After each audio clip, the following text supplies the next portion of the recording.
Good morning. Hello, everyone. We have a packed house this morning for what I think is one of the most consequential topics of our generation, understanding the next generation, Gen Z, and how they consume news.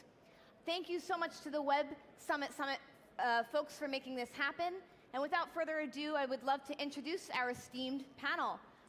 To my right, we have Ann Curry, the veteran journalist. We have Judith Wandu from The Shade Room, a political reporter, and Subrata Day, the head of news programming and development for Vice Media. Thank you all so much for joining today. You bet. Thanks. Appreciate it. Thank you. So I wanted to start today by talking about what is definitely the biggest news story, at least in the US, perhaps around the world, which is when I'm a millennial, some Gen Xers started to get into social media, the big platform that empowered news consumption was Twitter. And just a few days ago, Twitter was bought by billionaire Elon Musk. And I'm curious, Anne, I'd love to start with you. What's your take on how Elon Musk's takeover of Twitter is going to impact the news industry, impact journalists, and impact journalism around the world? Well, Twitter has become a source of news, which I think some people love and some people hate.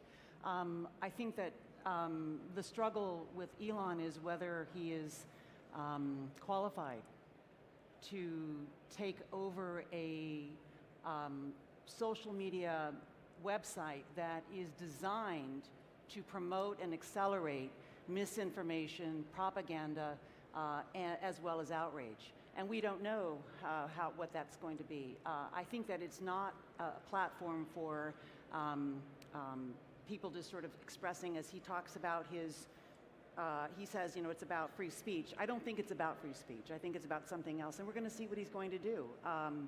And so it's hard to predict. I'm not in the predicting game, but he's a smart man. He clearly is amazing in terms of his understanding of technology and his ability to innovate and dream. But whether he's qualified for this particular project, I think is really debatable. Mm-hmm. Judith, I'd love to ask you, do you think Gen Z even cares about Twitter? And I ask because there's these major platforms like TikTok and Snapchat and YouTube that seem to be, according to data, capturing their attention more. Does Elon Musk's takeover even matter to them? I'm a zillennial, so I'm on that cusp between Gen Z and millennial. And I would say the millennial side of things, people really do care about Twitter. That was like our TikTok growing up as far as how we consume news, just like that rapid year-over-year growth of using the platform to get news. I think Gen Z does care a lot more about Snapchat. When we look at our numbers, different media companies that I work with, they're very prominent on Snap and TikTok. But I'm not sure if Gen Z cares, but there is general concern.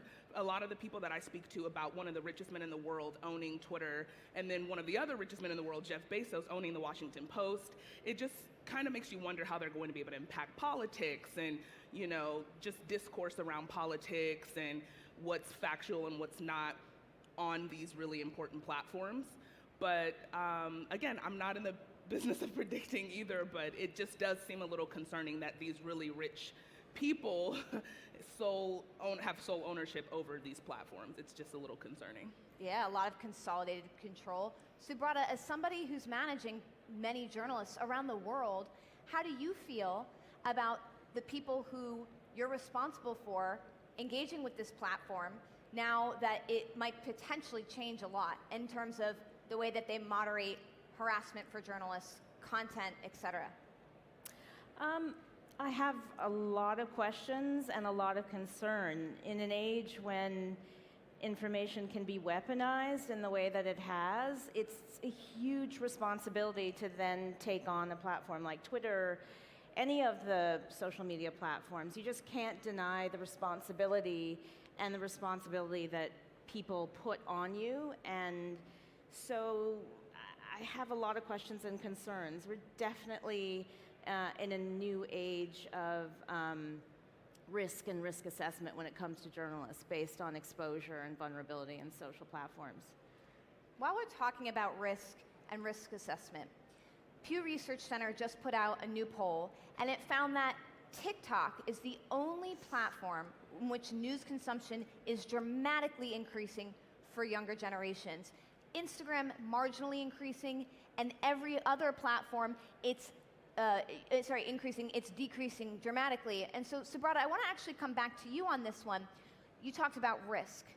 Is there a risk in Gen Z now pivoting to have TikTok be the platform where they're getting a lot of their news, when TikTok is a platform that, is still relatively young and new and might not have its grip on content moderation and misinformation? I actually have to say that we launched TikTok the week that Russia invaded Ukraine, and 200 million people engaged with that content, and they engaged with it directly with people on the ground, and I felt that that was affirmative, and I knew that most of the people, I mean, based on what data we could see, were under the age of 25 and really cared. So yes, there are concerns and responsibility around moderation, but I see it as a great democratization of information and really empowering storytellers. So I'm encouraged by it. I think you just have to go in clear-eyed, and again, it's a real conversation on how you manage it, but I think TikTok has been an interesting new space for journalism.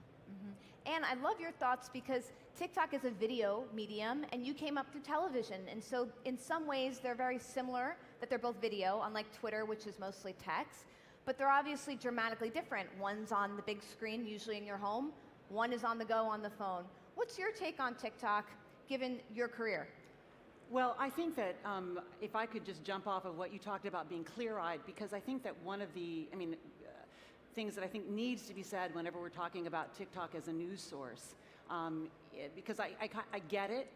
I get the deliciousness, the enticement of these very short videos that are fun to watch. And frankly, when I was 25, nobody cared where I was getting my news, right? Who cared where I got my news?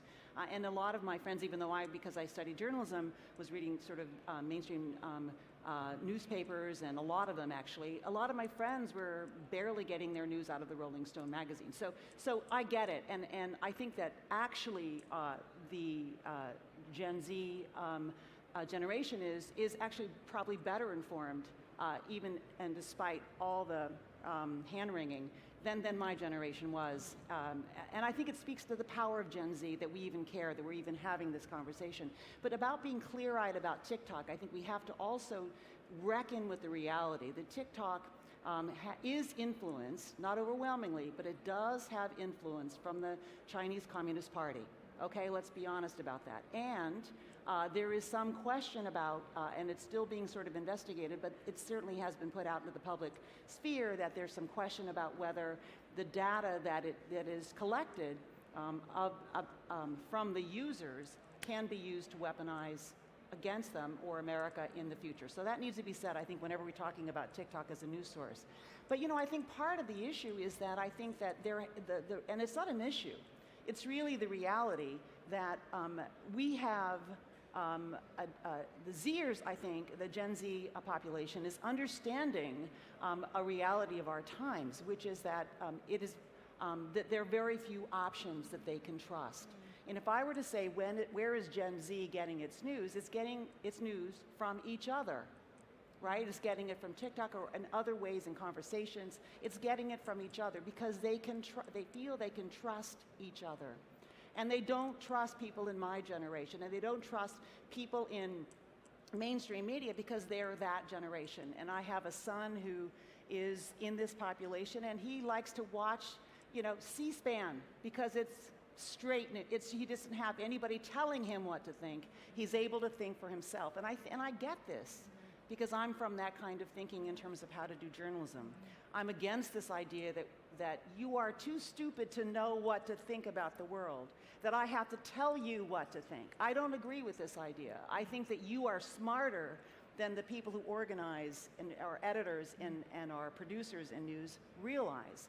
And that all we need to do is give you information as best as we can that you need so that you can figure out what you think. And that's how I think, and that's, I think, how this new generation is thinking. And I have to say one more thing, if I can just take one more second, and that is that I get this because I am now, I wasn't originally, but I am now included as sort of the youngest members of the boomer generation, right?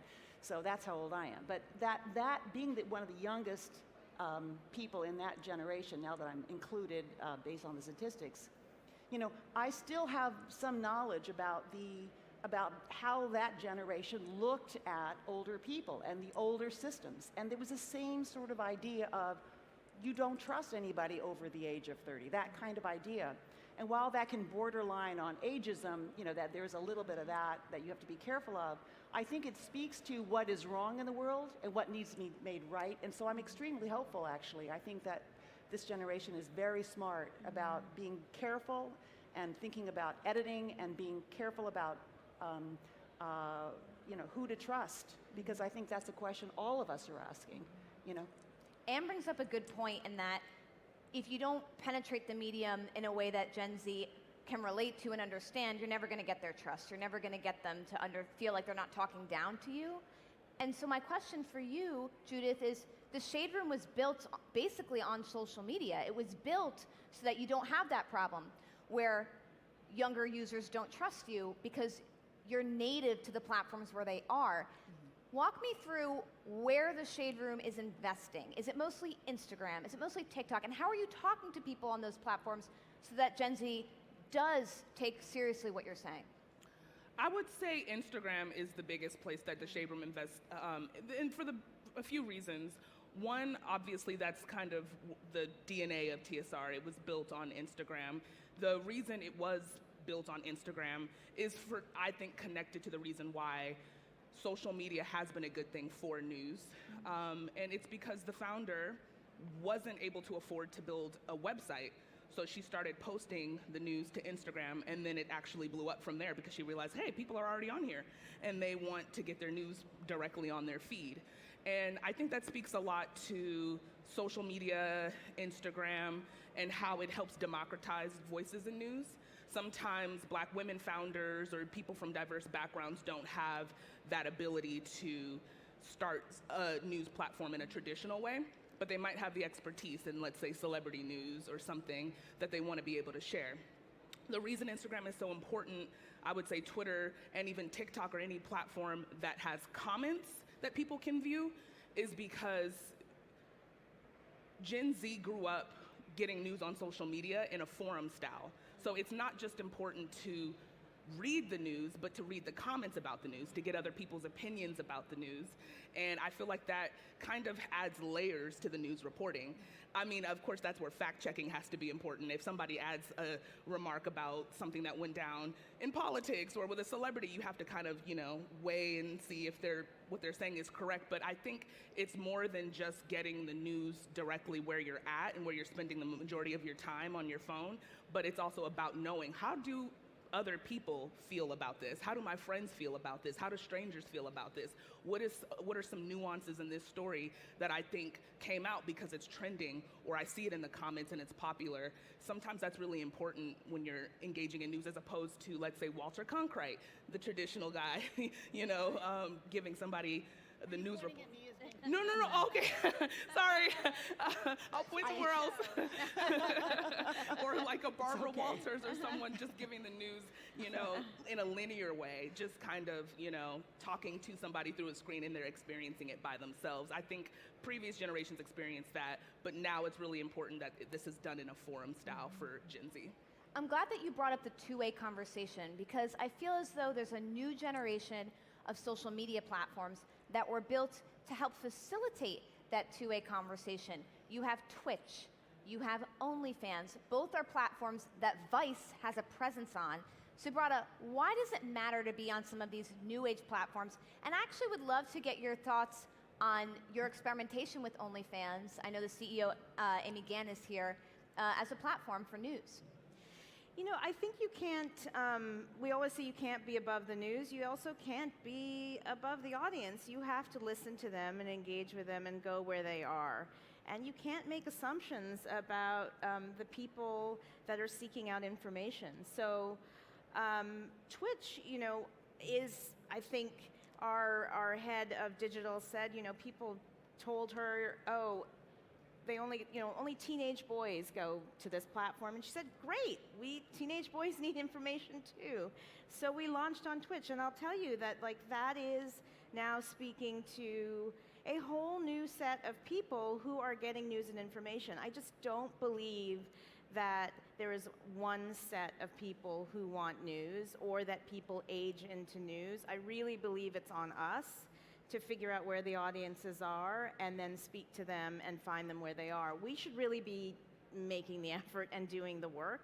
And certainly I've been on both sides of this where, early in my career, I think there was an expectation that we would create the show and deliver the news and sit in a certain position, and people would come to us. And again, I bring up that term democratization a lot because I also think that in platforms like OnlyFans and in Twitch, there's personal agency. And that's really what this is about, right? That people are taking their own narratives into their own hands. They're sort of empowering themselves. And certainly, again, on social media, as a global news organization, again, we have gone and told stories of other people. And finally, I think, although we do know that there are plenty of authoritarian regimes, the first thing they do is try to shut this down because of the power that it gives people to really sort of claim their own stories. So that would be my broader answer about that. I think that with choice, people do find their own platforms, and you need to then go find them. I love that you cannot be above the audience, because that's who we're all serving here in the news. Judith said something interesting, which was talking about having, a Black founder and having diverse voices be empowered by these social platforms. And I think Gen Z really relates to that because they're able to see voices from people that look like themselves. And it's not lost on me, this panel is incredibly representative. And how is there are no men here. There are no men here, that's right. How does that differ from the news world that you grew up in, looking today at how much of a priority there is on diversity, equity, and inclusion, finding unique stories from all sorts of people? Very different. I was the first woman in my first newsroom and the only person of color. And I was told that that women have no news judgment, so I shouldn't take the job, and besides, I wasn't strong enough to carry the camera. I carried the camera, and I ended up leaving that job with the same person who told me that, saying, I'm sorry, please don't let anything I ever said stop you from where you're going, because you essentially changed his mind, right? So, and then coming up through the system, I mean, it was always an extra burden, an extra bit of suitcasing that you were carrying in every job you went to. Basically, what you looked like, what color you were, what gender you were, having to always sort of have to deal with that in addition to just trying to get the facts, right? And so I think that one of the best things about having sort of a diverse sources of news has been the idea that you get diverse voices and that you have this sense that you don't, you're not limited, right? So most I would say that in every place I worked, I would say that the majority was always a white male, always, and that I witnessed in my time a slow transition, and as that transition happened, you could hear the differences in terms of, you could hear the editorial meetings change and the more openness to stories. One of the, I'll end with this, there was one woman who was one of the first women ever at NBC News in a news position. And this goes way back, but she was saying that before women were given the job, allowed to have jobs in news, and you may know who I'm talking about if I were to name her, but she was saying to me that, the story about toxic shock syndrome, right? Remember that story where using a tampon could cause you to die, right? And why that was, that NBC News in its major broadcast would not cover that story because there weren't any voices to say cover that story, right? And so finally, after a bit of time, they decided to cover the story, and part of that was the voices of women. So having these voices in these editorial meetings brings the perspective, helps you do a better job at reaching, as you talk about, not being above the audience, but reaching into what the audience really needs to know about and really cares about. So this has been one of the great positives, I think. We just have a few minutes left, and I wanted to get your take on something. At Axios, where I work, we always like to end on one fun thing, and I'm curious if each of you could share one person from Gen Z that you really admire, who has really inspired you, their story has inspired you, and if you could just share it with the audience, maybe we can go home and Google it and understand a little bit more about their story. So, Judith, is there someone from Gen Z that you're looking at right now that's been really inspirational? Someone from Gen Z that's really inspirational. I like Yara Shahidi. I like the TikToker Kabi Lame. Yeah, I think Kabi. he's really great. I'm curious to see, and this is no pun intended, he's used to making his TikToks just being silent and reacting to things, but I'm curious to see how he uses his voice moving forward now that he has that influence, the most followed TikToker in the world. It's inspirational to me because, again, that's just an example of authenticity and how far that can get someone. But I do think that Gen Zers are known for using their voice a lot in politics, social justice, and anything. So the people who inspire me are the ones who definitely go for it and, use their platform to educate. So yeah. What a great answer on Kabi, because he is so subtly brilliant in what he posts. Brilliant, yeah. Subrata, I'd love your take.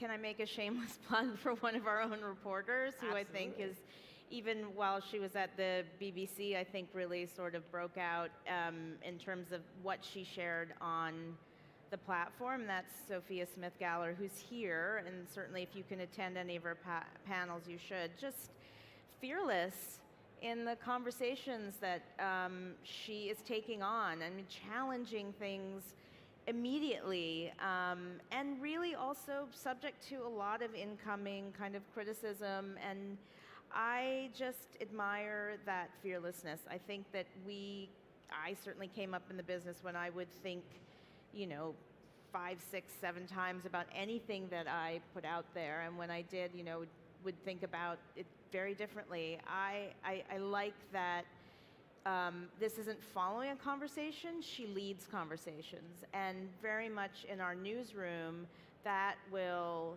generate stories and ideas, and it's certainly challenged me and to rethink a lot of my assumptions. So that's my plug for her. Great. I love when news leaders plug their own reporters. So that's a perfect answer. And Anne. Well, I just want to react to that for a second, because I think that a lot of us who came up, we're trying to make a space for those to come, right? Mm-hmm. And you certainly did that when you were especially throughout your career, but at NBC, I witnessed it. Making a space for others, you sort of had to make sure you were holding that space, and so you're a little more careful. But we're in a place now where there's a sense of owning that space, and that is something you help create. And in terms of this new generation, I think that I have a long history of being a reporter who's focused on humanitarian crises, genocide, and war. And so when I look at the future and I look at the upcoming generation, I think, and I know that that climate change has the potential and has the probability of becoming the worst humanitarian crisis that the world has ever known. And so when I see the young people like Greta who are owning the space of saying no, pay attention, and having myself experienced the struggle, the fight, to fight for stories within NBC News, and that's what I did for these kinds of stories I just talked about, but to fight to actually get climate change covered through the science and not the politics, that fight, which is, I think, something that needs to happen more of. This is the one thing, if I can say anything to you about journalism, if you are a journalist, if I could just encourage you to think about the fight. It is not about working for the people who pay your check. It is not about trying to sort of espouse a certain agenda. It's really about working for the public. If you work for the public, then you'll know what questions to ask. You'll know how to write your story. You'll know how to tell your story, and you will connect with them because you're paying attention. You're working for the right boss. And that is exactly what I think as journalists we should be thinking about. And it is a fight because it's a struggle as you talk about these meetings. Not a fight where you're punching somebody out, but where you're actually saying, no, wait, let me own this space. Let me just tell you, we need to do this story. And so that's what this generation is doing. And it's exciting for me as someone who was a first woman, person of color in a newsroom, to see and hear about people owning that space and saying, no, I deserve to be here. There's no, I have to make a space for somebody else. This is where I belong. And in fact, that's true. Yes. So there you go. Yes, you carried the camera, Anne. You I carried the camera. You earned it. Before we go, would love to just leave you with some of the amazing and inspiring things that we learned today at this panel. Whether Elon is qualified for Twitter is interesting. Twitter is sort of the millennial version of TikTok, to Judith's point. I love, Subrata, how you talked about the way that TikTok engaged the Ukraine war in a way that you would have never been able to do on any other platform.